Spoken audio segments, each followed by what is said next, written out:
I see Man City as big favourites. They've been phenomenal this year.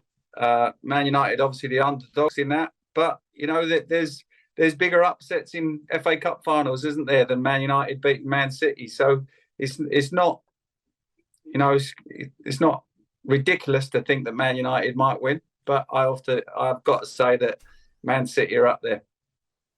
Teddy, who do you think is going to have to play well? I know all of them are, but who are the key players for Manchester United if they're going to do the upset and beat Manchester City? Benty, I think they have all got to have 9.5 out of 10s, and then they've got to come together as a team and have a 9.5 out of 10 performance. Anything less, and City are going to rip you apart. They've just been that good, haven't they? That they exploit any weakness in any team. They kind of go for the jugular right at that point, and they'll hurt you. So I don't think you've got to single out anyone for Man United. You've got to be at your utmost best to beat them, and it will be for 90 minutes because they keep coming after you, don't they? As Arsenal will know. 100%. And you spoke about players there. How much will the Manchester United players, do you think, have to lean on someone like a Casemiro, who's, a serial winner, 5 Champions Leagues? How important is going to be his role? Yeah, without a doubt, that centre midfield is going to be very important tomorrow. And I really like him, Casemiro. I think he's been a revelation since he's come in. He's a proper midfielder, and he knows when to speed the play up. He knows when to foul people. Knows when to maybe get a booking for the team. It's the dark arts that he's very good at, like a lot of the Brazilian players are. So he's very important. He's Man United's leader, and he'll have to lay the law down to Man City very early, I think. Ted, let me ask you, when you've got a season like Man City are having, and you've had back in 1999, you've got so many games. You get to the final, of course, the Champions League and the FA Cup final, and then you've got 38 games in the Premier League.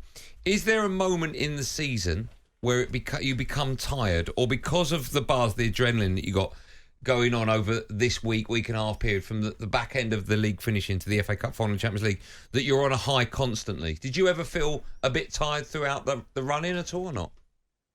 No, not at all. And I don't think anyone did. When you're playing game to game, top players don't like to train too much. You'd rather play. And when you're playing once every 3 games and you're winning, you don't want to stop. It's only when you're losing games, you think, oh, Jesus, give us a break. I'm tired or whatever. But that year we was on fire and just wanted the big games to keep coming.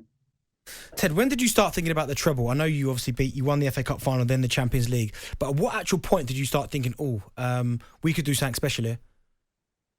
When the second goal went in the new camp, with about 20 seconds to go of injury time, we thought we got half a chance here. No, it really wasn't talked about. We all knew that it was there, but listen, you didn't stand a chance if you was going to start talking about it in front of Sir Alex or even with Roy Keane about, they would have come down on you firmly like a ton of bricks. So it wasn't talked about, but you just knew it was there. And there's a lot of teams that come close around February, early March, but we're talking about June now. So they've got a big chance of doing the treble, and I wouldn't hold it against them. I know I'm an ex-Red and I don't want them to do it, but if they did, you just got to hold your hand up and say they've been absolutely phenomenal. It's like watching poetic football for me, the way they've played this year, and they would absolutely deserve to do the treble as well.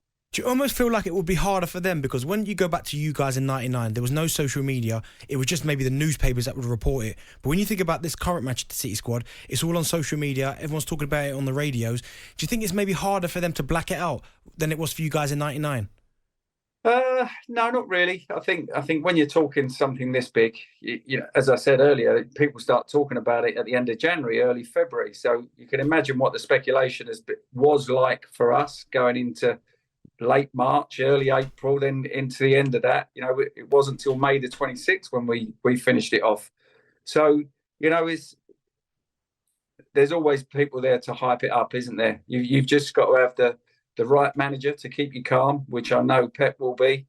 And then you've got to have the resilience to keep going with these games because they come thick and fast. They're down to the last 2. And I've got to be honest, I don't see anyone stopping them. Ted, let me ask you, I know it's a big game. I know it's an FA Cup final and it's a Manchester derby as well. But let's be honest, the bigger game for Man City is the Champions League, right? If they finish with the Champions League and the Premier League, although they've missed out on the treble, it's still a ridiculous achievement. With that in mind, do you expect... I seem to remember in 99, I know Jaap Stam was rested. I can't remember if he had a knock or not, but I know he was rested for the Cup final. And I know that United, we were lucky enough to have the rotation of you, Coley, Solskjaer and Dwight York, and I think you and Yorkie started on the bench. Do you expect, bearing in mind the bigger game for City is the Champions League final, do you expect any major surprises in their starting 11 tomorrow? No, not at all. It's another week away. You got plenty of time to rest. He wants to win the FA Cup to get the second one in the bag, and then you worry about the third one. That's the way I see it. I know when we won it, I know that the manager had certain teams lined up for certain games because Keeney, Scholesy and Henning Berg were all suspended for the Champions League final. So he had to shuffle things around. So our teams were a little bit disjointed, but I don't see any problem for Pep and Man City's team. I think he'll go best team tomorrow, full out, all out attack, and then deal with it and then play his best team again next Saturday. Ted, you being a former striker, what have you made? I mean, it's a simple question of Erling Haaland's season this year. Yeah, he's all right, isn't he? He's done all right. Definitely didn't get the school report like mine. Could do better. He has been exceptional from the word go. And yeah, me and you would have had 55 by now, Ben. He wouldn't be if we was playing in that Man City team. Probably more so you than me, but yeah, listen, I'll take 55. Yeah, no, he's phenomenal, mate. He's phenomenal. Is he the best you've ever seen in the Premier League? And I don't mean, I'm not talking longevity because he's only been there one season, but as a striker, as a number 9, as a target man, is he the best you've seen? I think that would be very, very harsh on people like Alan Shearer and Harry Kane. I mean, they did it year in, year out. He's playing in a phenomenal team which create chances. Plus, you're playing in an era where defenders muck about with the ball at the back and give you a couple of chances chucked in for free as well, don't they, these days? So he's ridiculously good at the moment, but not so sure whether he's the best. He's got a few years to prove that. So that FA Cup final in 99 where you scored, I think you passed to Scholes as well for the second one. You got man of the match. What did they give you back then in 99 for man of the match? Or was it like a trophy or a bottle of champagne? What did you get? Funny enough, we're on video now. I've got this little medal here. That's what I got. Oh, okay. So people on YouTube, you brought it into your daughter's room for us for this chat? No, I didn't. My daughter won it this morning at a football comp. Oh, we've just seen it now. We've just seen it now. Okay. I'm not sure what I won, and I think it might have been a little. I'm not sure. I haven't got it anyway, but it's I'm not sure. Maybe a bottle of champagne, maybe. All right. When you say you haven't got it, I half hope that you would be sat there today having a chat with us in that FA Cup final shirt. You've got all of that, presumably. Your Champions League final shirt, FA Cup final shirt. You've got all that. Yeah. Is it all framed up, or is it in a box in a loft in your mum's house? No. To be fair, I swapped my Man United FA Cup final shirt with Alan Shearer. So Alan Shearer's son actually sold it recently for about, I won't tell you what it was, but he sold it for a lot of money. Well, tell me, because I'll Google it. How much was it? 70-odd grand, I think. 76 grand, I think. Wow. Amazing, eh? Does Alan Shearer know this? Yeah. He knows it because he asked me to sign it for his son so that he could sell it. I said, how much is Shearer's shirt worth then? And he went about £3.50.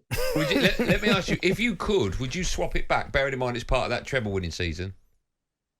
No, good luck. I mean, you swap shirts, you don't realise at the time.